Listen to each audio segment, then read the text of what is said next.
It's Christmas 1980, a nuclear-armed US Air Force base in Suffolk, England, and something is lurking in the forest nearby.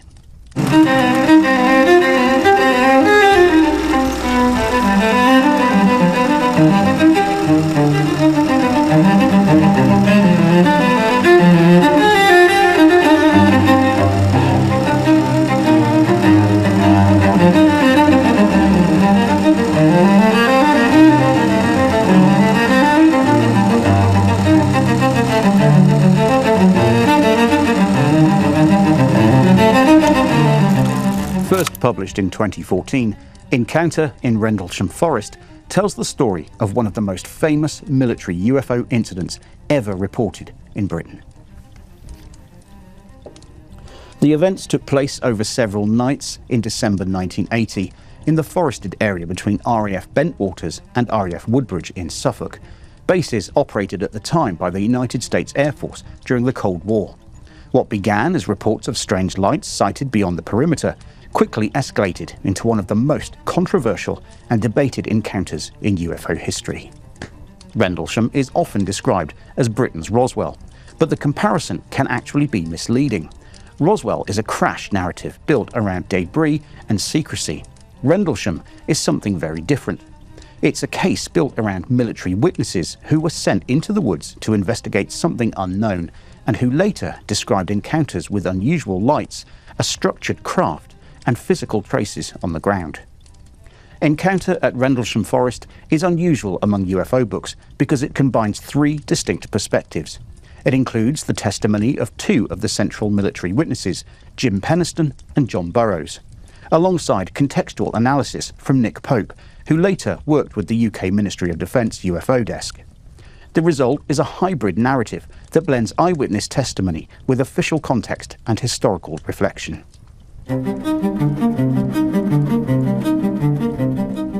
Starting with Nick Pope.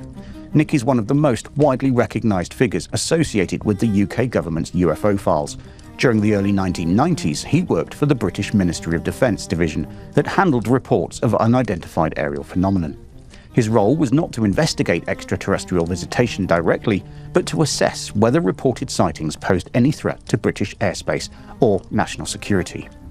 Because of that position, Pope became closely associated with the public discussion of UFOs in Britain.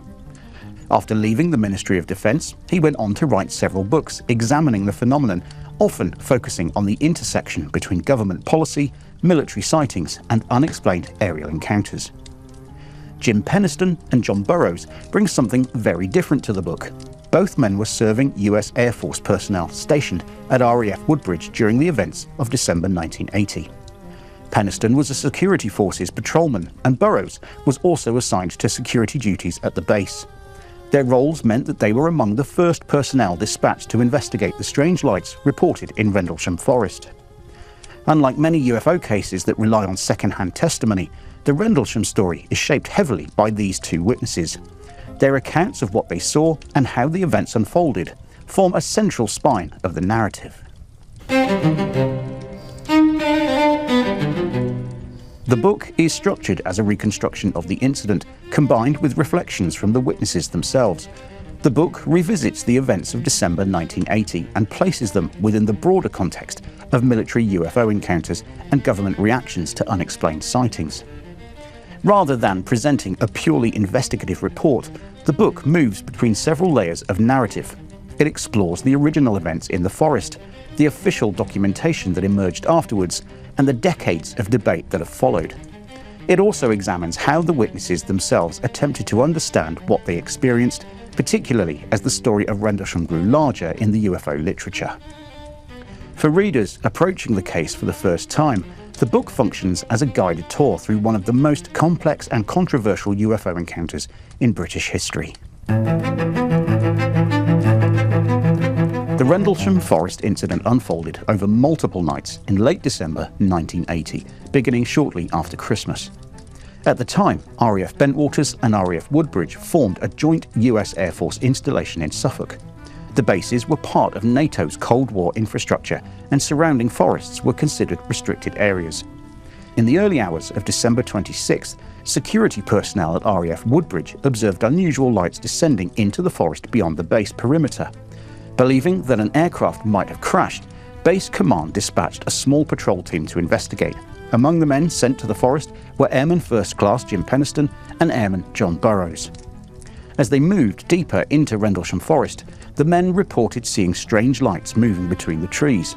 According to their accounts, the lights were not behaving like ordinary aircraft or ground vehicles. Instead, they appeared to hover, shift position, and move silently through the woodland. Eventually, the patrol encountered what Penniston later described as a structured object resting in a small clearing. The craft was said to be roughly triangular in shape, with smooth surfaces and strange symbols etched along the side. Penniston later claimed he approached the object closely and even touched its surface, describing it as warm and slightly textured. Buroughs, who remained nearby, recalled intense beams of light moving through the trees and illuminating the surrounding forest. Both men later stated that the object lifted off and disappeared at extraordinary speed.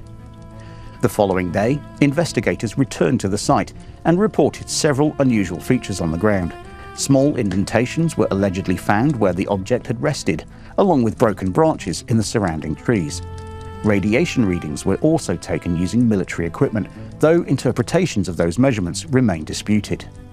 But the story did not end there. 2 nights later, on December 28th, additional strange lights were observed again in the forest. This time, the investigation included Deputy Base Commander Lieutenant Colonel Charles Holt, who personally led a team into the woods to examine the reports. During that expedition, Holt recorded an audio tape describing what the team was witnessing in real time. On that tape, Holt can be heard describing unusual lights moving through the forest, and even beams of light appearing to descend from objects in the sky. The recording later became one of the most famous pieces of audio evidence associated with the case. Penniston and Burroughs remained central figures in the story as the years passed. Both men continued to speak publicly about the encounter and the impact it had on their lives. Burroughs in particular had discussed health issues he believes were connected with the incident, raising additional questions about what might have occurred in the forest that night. Because these events took place within a restricted military environment, Rendlesham has always stood apart from ordinary UFO sightings. The witnesses were trained personnel operating inside a secure base, responding to what they believed might have been an emergency situation. That context gives the case a level of credibility that has kept it alive in UFO discussions for more than 4 decades. The evidence associated with the Rendlesham incident is unusual because it combines several different types of documentation. There are witness testimonies from multiple military personnel, physical reports describing ground traces in the forest, and an official memorandum written by Lieutenant Colonel Charles Holt summarising the events. That memo, now widely known as the Holt Memorandum, was sent to the UK Ministry of Defence in January 1981. It described the strange lights observed in the forest and the investigation carried out by the base personnel. Perhaps even more striking is the audio tape recorded by Holt during the second night's investigation. The recording captures the voices of military personnel describing what they are observing as it happened, lending the case a rare real-time element. Despite these pieces of evidence, the incident remains deeply controversial.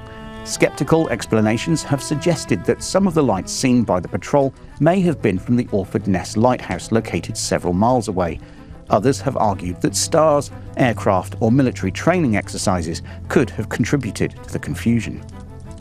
Supporters of the UFO interpretation counter that these explanations do not adequately account for the close-range encounter described by Penniston or Burroughs, nor the multiple nights of activity reported by personnel at the base.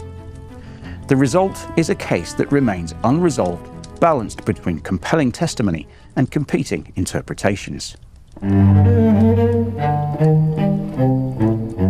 More than 40 years after the event in Rendlesham Forest, the case continues to occupy a central place in UFO research.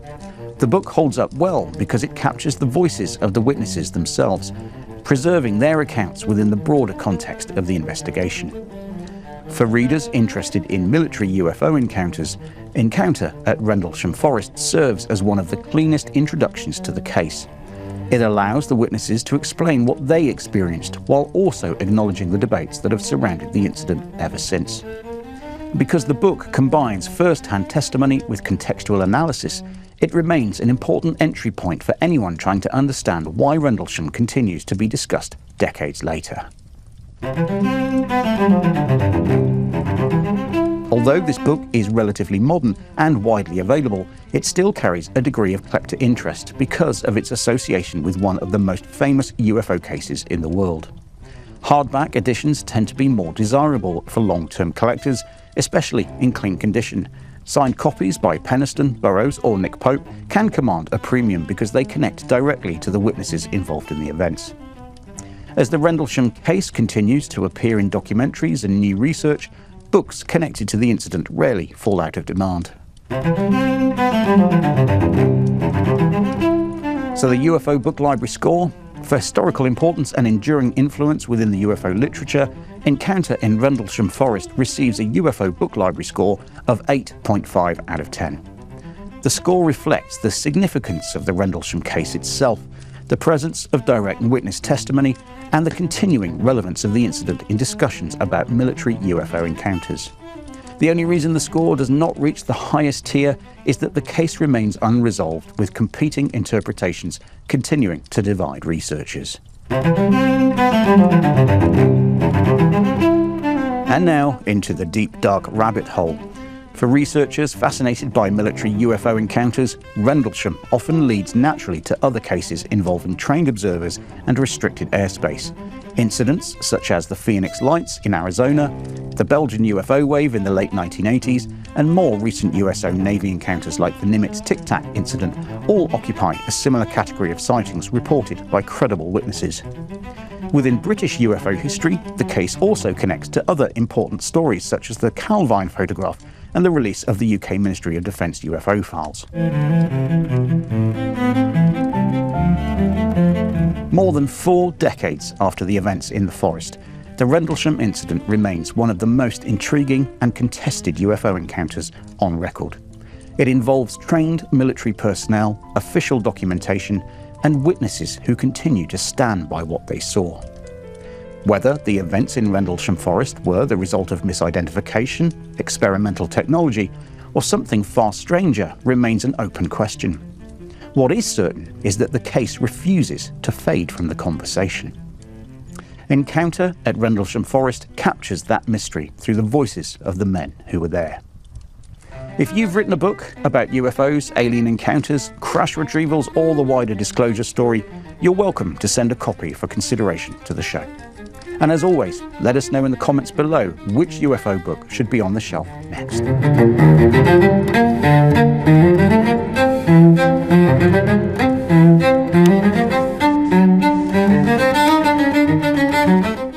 Now get the full story. Buy this book on Amazon via our easy links in the description. If you enjoyed this episode on the Rendlesham Forest incident, we recommend this video. Or, for a deeper dive, why not check out more books from our Rendlesham Forest playlist? Please support the channel by simply subscribing, liking, and sharing our videos to help us so we can bring you more.